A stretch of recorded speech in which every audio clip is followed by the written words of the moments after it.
이 1, 2위를 했던 업체들이 이 모양이면 나머지는 괜찮을까? 정말 3, 4개월 안에 끝나는 게 아니고 최소한 1, 2년 정도는 더 보셔야 되는 이슈다. 네, 이렇게 판단합니다. 안녕하세요. 박종원의 경제한방입니다.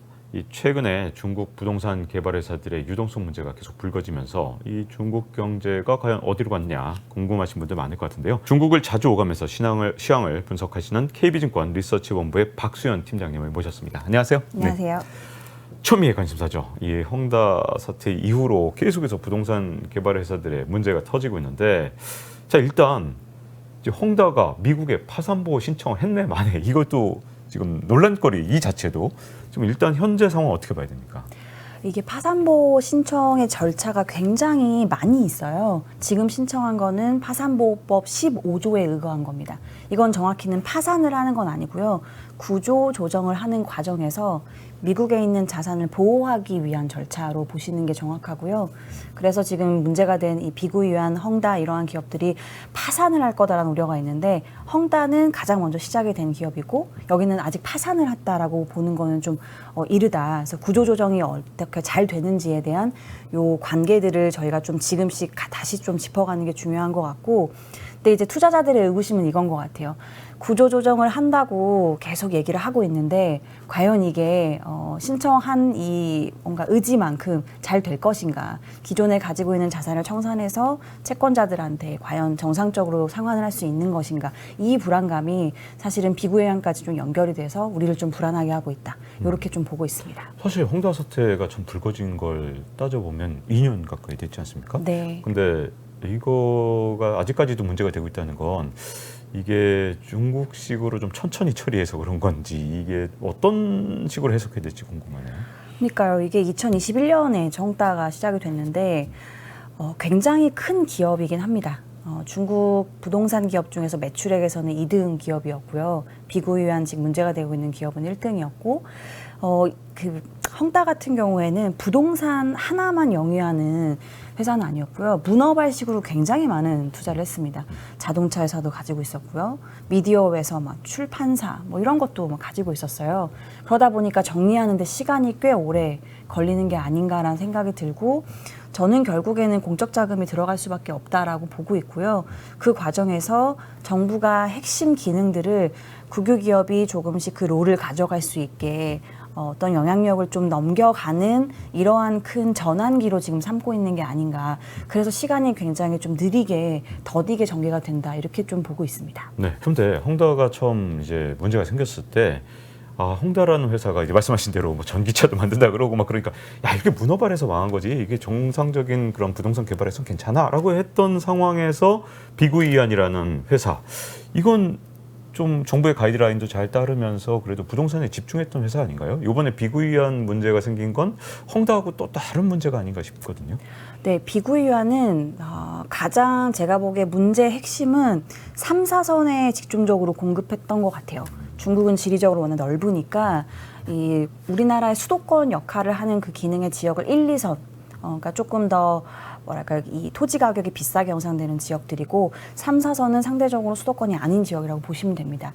이쪽은 그러니까 사실 주택을 공급을 했을 때 비싸게 공급을 했던 거에 대해서 상환하기도 어렵고, 당연히 인구 비중도 낮겠죠.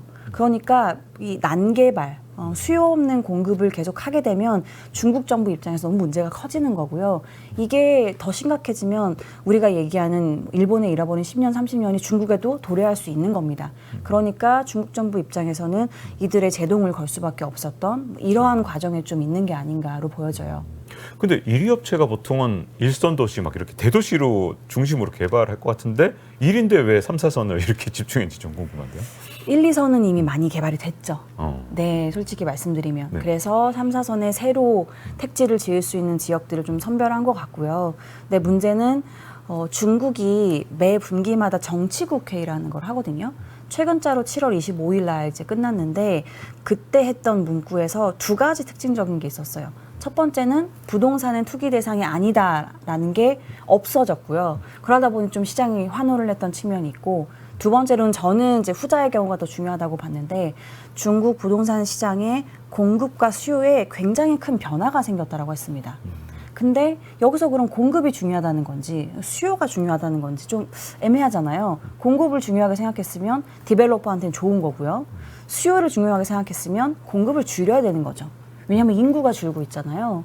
그러면은 이 수요라는 거는 인구가 더 많이 늘어나서 많은 사람들이 집을 살 수 있는 가능성을 보는 건데 그 가능성이 낮아졌다. 근데 저는 수요에 중국 정부가 포커스를 둔 것 같고 그래서 부동산은 투기 대상이 아니다라는 게 빠져도 결국 중국 정부의 방향성은 더 큰 위기를 막기 위해서 질서 있는 구조 조정. 그러니까 이게 부동산 카테고리 안에서는 공급을 줄이는 겁니다. 그렇군요. 네. 자, 그러면 이제 여기서 궁금해집니다. 이제 부동산에 대해서 중국이 이렇게 개입을 하기 시작했는데 정부가 통제 가능한 나라다 보니까 아니 이거 문제될 게 뭐 있어? 다 만기 연장해주면 다 살아남는 거 아니야? 다 국영은행 아니야?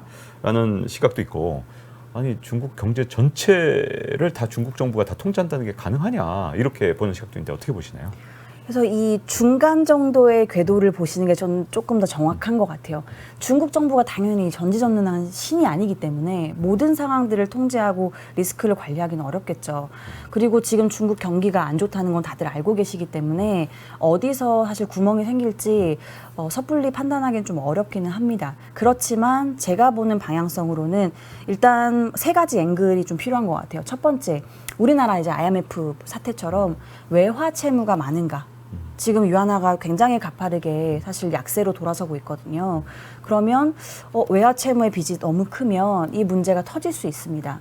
그래서 외화 채무 비중이 높은지를 봐야 되는데 제가 최근에 자료에도 냈지만 한국 대비해서 중국이 오히려 월등히 낮습니다. 외화 채무가 GDP 대비로 해서요. 비중이 중국이 지금 13.6에서 8% 사이로 왔다 갔다 하거든요. 우리나라가 35%를 넘어갑니다. 그렇기 때문에 중국이 안에서 문제를 해결하지 못해서 밖에서의 이슈랑 연결이 되면서 터진다.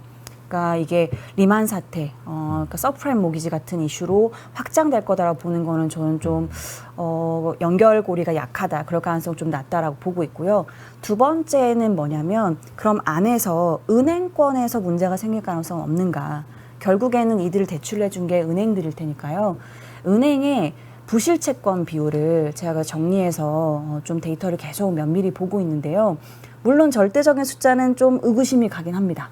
1.8% 너무 낮습니다. 네.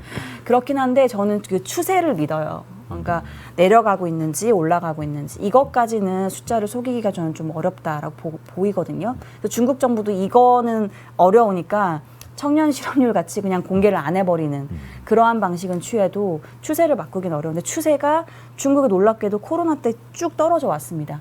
그러니까 경기가 힘든 걸 감내하고도 그때 은행권에서의 레버리지는 좀 줄여온 거죠. 부실 자산 같은 것들. 그러면 비은행권, 그림자 금융입니다. 그림자 금융은 은행권 대출이 아닌 거. 크게 세 가지의 합이라고 보는데 신탁 대출, 그다음에 위탁 대출, 마지막에 기업 어흥입니다. 이 세 가지가 이제 은행권으로 잡히지 않는 대출인데 이 세 가지는 잔액 기준으로 보셔야 돼요. 그림자 금융의 잔액이 뭐냐면 부채를 발행을 하기도 하고요. 상환도 하잖아요. 이 두 개의 합을 봐야 되는 겁니다. 그래서 잔액이 얼만큼 있는지 잔액이 추세적으로 이것도 떨어지고 있는 상황입니다. 그리고 절대적인 레벨도 높지는 않고요. 그렇기 때문에 이게 정말 금융권으로 확장되어서 이 전이되어서 이 문제가 굉장히 시한폭탄처럼 터질 거다라는 불안감은 굉장히 크게 가지실 필요는 없겠다. 이렇게 좀 판단을 하고 있습니다. 네. 이 중국 정부에서 어쨌든 어떤 방식이든 처리를 할 것 같은데 비구이와는 또 어떤 처리 과정을 좀 밟게 될까요? 그래서 비구이와는 결국에는 여기도 구조조정을 할 것 같고요. 가지고 있는 자산들을 청산해서 부채를 일단은 상환을 하고 그다음에 신규로 들어가는 프로젝트들을 일단 중단이 될 것 같습니다. 그렇지만 이미 삽을 퍼서 준공을 어느 정도 1, 2년 앞둔 프로젝트들은 준공을 일단 우선순위에 둘 것 같아요. 왜냐하면 이게 또 시위랑 연결이 되거든요. 중국 정부가 백지 시위 이후로 시위를 상당히 좀 걱정을 하는 눈치예요. 그러다 보니 최근에 이 부동산 디벨로퍼들이 내는 공시를 보면 굉장히 놀랍게도 준공에 다들 포커스가 맞춰져 있습니다. 채무 상환이 우선시 돼야 되잖아요. 네. 근데 우리가 문제 없이 이 프로젝트 뭐 A라든지 B라든지에 대해서 준공을 정말 우리가 약속한 그 시기에 맞추겠다. 이러한 이야기들을 좀 굉장히 강점으로 둬서 얘기를 하고 있다는 건 중국 정부의 의중이 거기에서도 좀 여실히 드러나는 게 아닌가라는 생각이 듭니다. 1, 2위를 했던 업체들이 이 모양이면 나머지는 괜찮을까? 뭐 3, 4, 5위 쭉 이 중국이란 나라가 워낙 부동산 개발회사 어떤 규모도 크고 중국 경제 전체에서 차지하는 비중도 굉장히 크잖아요. 다른 회사들은 문제 없을까요? 아니요, 있을 것 같습니다. 아예 없다고 말씀드리는 건 어렵지만 중국은 지금 질서정연하게 구조조정을 하길 원하기 때문에 얼만큼 통제 가능한지는 좀 지켜봐야겠지만 한꺼번에 몰려서 이러한 이슈가 발생하기를 바라지는 않는 것 같아요. 그래서 헝다 이후에 시차를 좀 두고 완다가 이제 발생이 됐고 그 다음에 시차를 좀 두고 비구이안이 이제 사태가 나온 것처럼 중국 정부가 보기에 일단 부채 문제가 시급해 보이는 기업들로 해서 시차를 조금씩 두면서 정리를 할 것 같고요. 그래야 정부가 관리하기가 편하거든요. 경제 기초 체력도 안 좋은데 지금 발생하는 이 디폴트 이슈로 인해서 어디서 파급 효과가 터질지 사실상 뭐 단정지어서 예단하기 어렵기 때문에 그런 것들을 좀 미리미리 파악해서 나아가고자 하지 않을까. 그래서 이 비구이안 다음으로 기업들이 몇 개 더 나올 수 있을 것 같고 저는 그래서 이 문제가 중기적인 이슈라고 보고 있습니다. 정말 3, 4개월 안에 끝나는 게 아니고 최소한 1, 2년 정도는 더 보셔야 되는 이슈다. 네, 이렇게 판단합니다. 이렇게 자꾸 문제가 생겼는데 아까 부실 대출이 이런 게 올라가야 정상 아닌가요? 어떻게 내려갈 수가 있는 건가요? 이게 어쨌든 이렇게 규모가 큰 기업들이 문제 생기면 협력사도 많을 거고 다 그러면 자금에 문제가 있을 것 같은데 이 통계를 믿어도 되는 건지가 약간 궁금해지거든요. 그래서 뭐 시진핑 주석 들어와서 5대 공급 과잉 산업이라고 해서요. 2017년, 18년 그 시즌에 디레버리징을 부동산이 아닌 쪽을 강하게 한 경험이 있습니다. 철강, 석탄, 조선, 화학, 유리 이렇게가 있습니다. 네. 중국이 이 5개 산업의 공급 과잉이 어마어마했고 여기에 실제로 대출이 나가 있는 포지션이 굉장히 많았거든요. 그때 당시에 그 관련되는 대출 그다음에 채무 이런 것들을 크게 줄이면서 사실 부실 채권 비율을 많이 한 차례 줄여놨다라고 볼 수 있고 그거에 따른 어떤 그 버퍼가 여력이 지금의 상황을 좀 버틸 수 있게끔 만들어주지 않았나. 그리고 그때 당시에 사실 많은 민영 기업들이 국유 기업들한테 흡수합병 됐거든요. 그러면서 정부의 정책이 1을 원하면 1이 아웃풋이 이제 인풋이 들어가면 아웃풋이 나오는 그러한 정교성이 좀 더 강화된 측면도 있습니다. 그래서 그런 어떤 성공에 좀 자신감을 가지고 부동산에도 접근하고 있는 게 아닌가 싶은데요. 부동산은 워낙 사이즈가 더 크고요. 말씀 주신 것처럼 금융권에 대한 어떤 파급 효과가 제가 보는 데이터상으로 안전해 보인다고 말씀드리지만 꾸준히 모니터링을 할 필요는 있어 보입니다. 이게 이제 헝다, 완다, 뭐 비구이안 이렇게 구조조정해야 되는 기업들이 자꾸만 늘어나는 상황에서 시간이 가면 갈수록 잘 이게 좀 질서정연하게 구조조정이 되고 있는 건지 아니면 이 과정에서 혹시라도 시장의 신뢰가 흔들리면 되게 위험해지잖아요. 그쪽으로는 문제가 없는 건가요? 어떻습니까? 그래서 정부가 웬만하면 그 사회적인 파급 효과를 안 일으키려고 준공에 좀 초점을 맞추고 있는 것 같고요. 그 다음에 중국이 이 파생 상품 같은 거를 만들기가 굉장히 어려운 구조예요. 그렇죠. 그러니까 기본적으로 서프라임 모기지 같은 경우에는 기초 자산인 이 모기지를 가지고 굉장히 많은 파생 상품이 파생이 1번, 2번, 3번, 4번이 어떻게 연결되어 있는지 모를 정도로 복잡하게 되어 있었던 측면이 있어요. 그래서 이 하나의 기초 자산의 디폴트가 났을 때 얼만큼의 파급 효과가 어떤 나라까지 퍼질 건지에 대한 이 그림을 잡기가 굉장히 어려웠는데 중국은 이렇게 복잡하게 형성이 되어 있지는 않습니다. 단순하게 대출 1대1로 은행이 확실하게 어딘지 확인이 되죠. 그다음에 채권도 채권자가 누군지 다 확인이 되고 그리고 마지막 고리로 좀 걱정이 되는 건 사실 WMP라고 하는 상품이긴 합니다. 중국이 이제 구조화된 이 발행되어 있는 채권이긴 한데 이 채무를 구조화한 상품이라고 보면 되는데요. 이게 주로 투자되는 대출 채권의 그 대상이 뭐였냐면 부동산 프로젝트긴 했습니다. 이거를 구조화해서 누가 어디에 팔았냐? 상업은행이 개인들한테 팔았습니다. 그러다 보니 이게 가장 기초에 설정되어 있는 부동산의 문제가 커져버리면 결국에는 개인들한테 가계에 타격을 줄 수 있다라는 문제점은 있죠. 왜냐하면 이걸 구조화해서 판매했기 때문에.